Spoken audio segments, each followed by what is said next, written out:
two favourites of the competition fell once again, leaving us to a very interesting round 17 recap overall. Now, first game I want to overall talk about is the Port Adelaide Western Bulldogs game, which,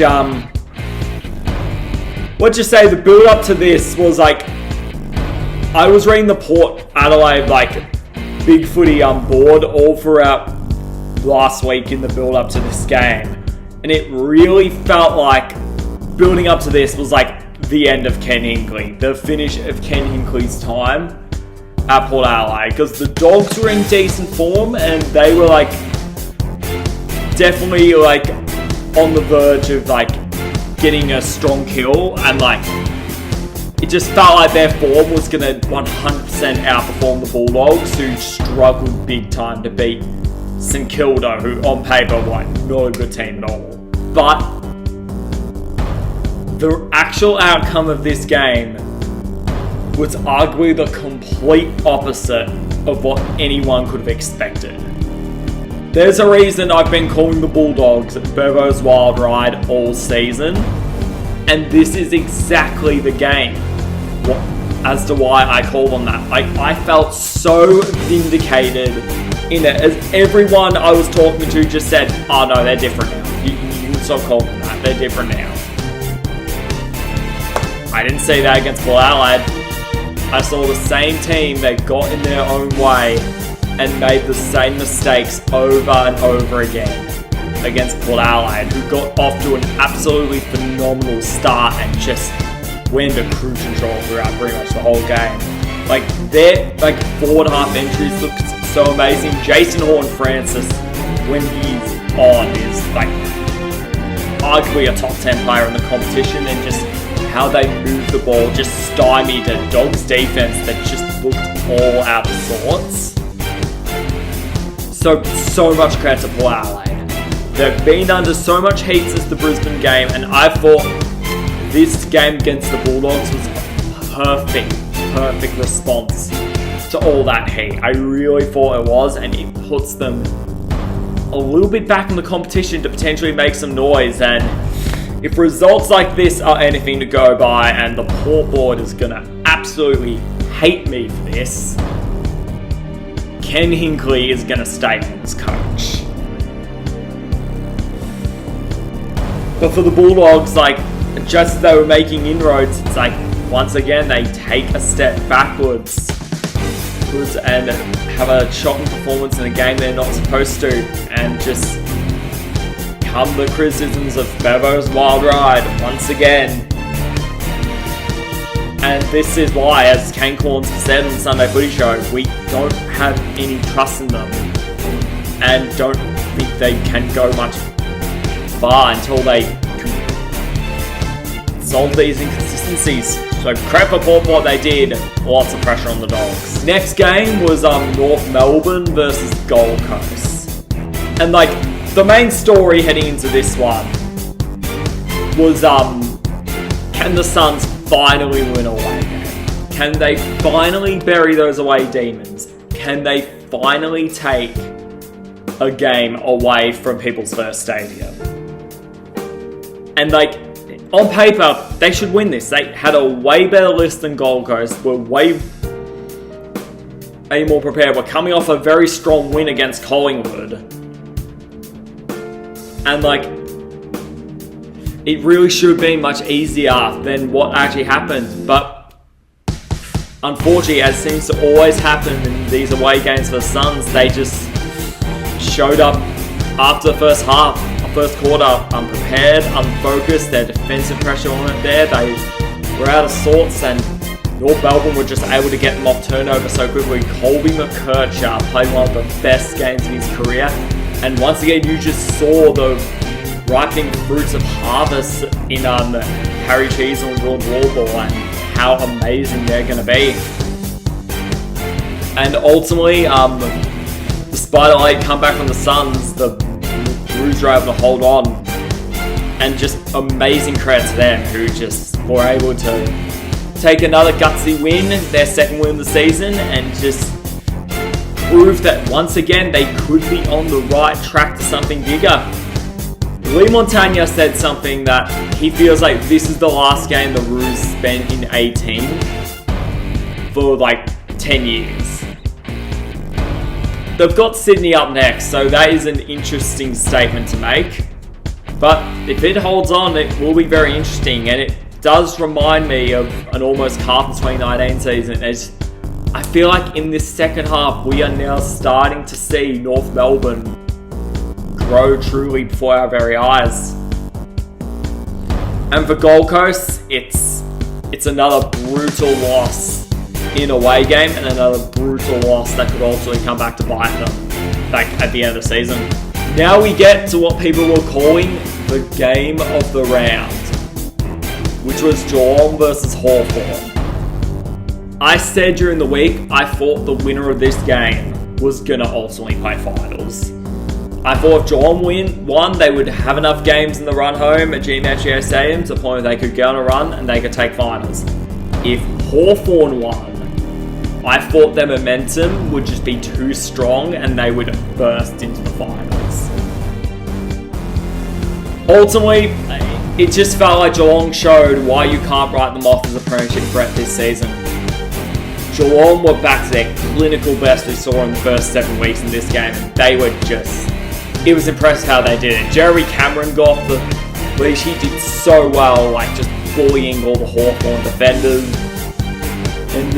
Tom Stewart in the midfield has been another master stroke by Chris Scott to solve what was their ailing problems. And an in-season change that has been so incredible to see. And it just felt like the Cats were like in sync again, which is scary for the rest of the competition. They've shown to be strong when they get to this. And it got so bad for Hawthorn that I feel like now there's a legitimate question of, did this ruin their momentum? Has this stalled their momentum that they have built all incredibly throughout this season? Which it would be an absolute shame if it was, but it's one they've got to watch out for now. And ultimately, their next game is very, very crucial for them if they want to try and get back into this. Is their percentage they'd built really nicely after the West Coast game just absolutely crumbled in this Geelong game. But overall, the main story was the Cats. They were so impressive, so concise, and ultimately, games like this is why they probably will take a serious shot to get into September. Now we had 2 night games after that. The first one was Fremantle v Richmond, which, for once after a lot of upsets on this Super Saturday, this game was a game that went to script. Went really in the expected team's way, and I just thought Freo did their business again. Once again, Josh Tracy proved just how much of an emerging forward he is, and proved how he can be a serious wild card in Freo's push for a flag, and that is what I would call Freo at the moment. They are the wild card for the flag. They are playing well enough. They've shown what they can do when they are good enough. And I just think their midfield's so impressive. Luke Jackson continues to be in incredible form. And they did as they should and just dealt with Richmond, which after so many teams struggled with, was just impressive to see. And I think their stocks for the rest of the season are very high if they can keep this up. For Richmond, it was a little bit disappointing, but a little more disappointing the fact is that they are now 18th on the ladder for the first time in the 18-team competition after North Melbourne beat Gold Coast. So, yeah, there's that, which is obviously going to hurt for them, and they'll have to get used to their new home. Now into the more major Saturday night game of them all, Carlton versus GWS. Now, ultimately, the way this game started, Carlton just continued the momentum they had built throughout all the weeks. Carlton was just so strong, so concise. Their ball movement was so impressive. Thought their forwards were just absolutely bullying the GIS defenders. They were winning in all 3 parts of the ground, and you just thought to yourself, how does GWS get out of this? In a game they had to win. to just solidify their seriousness as a contender. How do they get out of this? They almost did what Carlton did to them back in round 7 when they caused their first loss, which almost started their spot. They just changed all parts of their game and they just produced an absolutely phenomenal comeback. Thought Jesse Hogan played the best game of his career on Saturday, right? Like, I brought the stats up on the screen, but it was just so impressive as to what he was able to do. I thought their midfield just took poor Sensi, and I thought that like them being able to shut down Cripps and Walsh was absolutely massive. Like, they pointed to the other Carlton players and said, "You guys have to beat us, not the usual suspects," and they just wouldn't. And I thought their talent just rose up to the occasion when they needed it most. And it was, I think it was the best win in GIS this season. It was a win they needed to have if they were going to be serious about playing finals, and it puts them back on track to make it. And it even proves why if they can get into enough form late, why they are a chance of winning. Like, with GIS, we went from thinking that they were done, they had no chance of a flag, to potentially a wild card in this finals race in 1 week. Which ultimately just proved just how massive this game was for them to win. As for Carlton, I think they'll be fine in the long run. It's the classic loss they needed to have, but like they don't want to lose this momentum quickly, and I think for them they probably should get back to the winners list quickly. Now for the Sunday games. The first one we had was Melbourne versus West Coast, and I was so impressed by the Demons. So impressed by what they were able to do in this game. Like, the biggest thing for me is that Melbourne legitimately looked exciting going forward for once. Legitimately looked exciting with their ball movement, and it legitimately looked like in their third game plan they've tried this season that they had just performed so well with it. Now granted, the Eagles' defense was absolutely atrocious. I hated how they defended it, and it just was not good at all. But you gotta give credit where credit's due for Melbourne, and they were just able to get such a strong forward performance, which is something you don't see from them. Jacob Van Rooyen played, I think, one of the best games of his career, and Cozzy finally took the mark we had been waiting for him to take.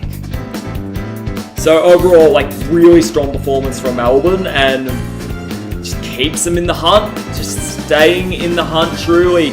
And as for West Coast, like, after such an impressive start to the season for them, their second half has just not been good at all. Like, they are slowly really going down, and all of a sudden, Spoon is a legitimate race. North are not a guarantee to win the Spoon all of a sudden. And if West Coast keep playing like this, it may be hard for them to avoid the Spoon. The next game was another game that we expected to be a little bit of a blowout, a little bit of a riding form for Sydney, and that was Sydney v St Kilda. But instead, we got one of the games of the year, honestly. Like, St Kilda got off to a really good start, but Sydney were able to come right back them in the second quarter and built such a strong lead to the point where you thought, here we go again. Sydney by how much? Put the foot down. They've just done what they need to do as a top team, and they'll come off away with another win. But then St Kilda showed just some phenomenal fight and phenomenal agency that they hadn't had this season, and their ball movement coming out of like the defensive half was just so impressive, and it really caught Sydney off guard to the point, and I really thought their fans started to really make a game of it late in that third, fourth quarter, to the point where they got within 6, and you could just feel like full momentum had shifted that way. And momentum is such an important thing in football. talk about it a bit in the finals, but momentum is such an important thing in football. And the Saints just took it well and truly. And I thought like the pressure that St Kilda put on the key three from Sydney was just so amazing, and just was able to just put them off their game. And I really think Freo started, and now this is truly the blueprint to beat Sydney. You gotta put consistent pressure on them for the whole game and just make them make mistakes. Don't let them play the fast free-flowing game they like. Make them make mistakes with their pressure, which Freo did originally, and now St Kilda have done. And now there's some harbouring doubts about whether they actually do win this premiership, which is interesting to see. But and Logan McDonald, I feel so bad for him. For the second straight game, he unfortunately missed a game-winning kick, and unfortunately Sydney just couldn't recover. They also couldn't cover from the inaccuracy trials, I have to point out. Kicking 11-16 in a St Kilda win. So yeah, their kicking just let them down, and it was rough for them. But St Kilda, easily their most impressive win of the year, easily their highlight of the season at the moment, and shows why Ross Lyon is such a mastermind of a coach. Also shows just how bonkers this season is. They go from that low-scoring dredge of a game against Port Adelaide to beating Sydney. This season really is the mistake to underestimate kind of year. And finally, the final game that we'll be talking about is Brisbane v Adelaide at the Gabba. Now this, much like Collingwood Essendon, was another settle the draw kind of game. As last time these two played at Adelaide Oval, it was a draw. This time I felt like Brisbane, even though I still feel like they can hit another level, they just showed the urgency, showed the consistency, showed the pressure in the midfield, built a defensive half that I think just stymied Adelaide and just made them be able to play their game. And ultimately, I think even though Adelaide hung with them, with their strong ball movement, with Rankin being a part, obviously, Brisbane were just able to be more classier when it mattered ultimately, and guys like Kyle Oman stepped up again. Charlotte Cameron had a bit of an injury scare, but in the fourth quarter, he just rose to the occasion with Country Roads playing, and even though it was 26 points, Adelaide had a bit of a fight back, but that was pretty much all it was, as Brisbane ultimately hung on for a win. And for the second straight week, they're in the 8, 5 wins in a row, the biggest win streak in the game. Their momentum at the moment, legitimately hot. Just a quick recap of Friday night, as I didn't make a video about that before we go. I thought Essendon, this is the win they needed. The absolute win they needed to just get their campaign on the road and just really prove that they could be a finals threat. And a little bit of worry at Collingwood, to be honest, just a little bit of worry. It just feels like they've lost a bit of aura about them, the way they play. I don't think teams are as scared of them this season, in particular of the fourth quarter, and they've got to find some form soon as time's running out.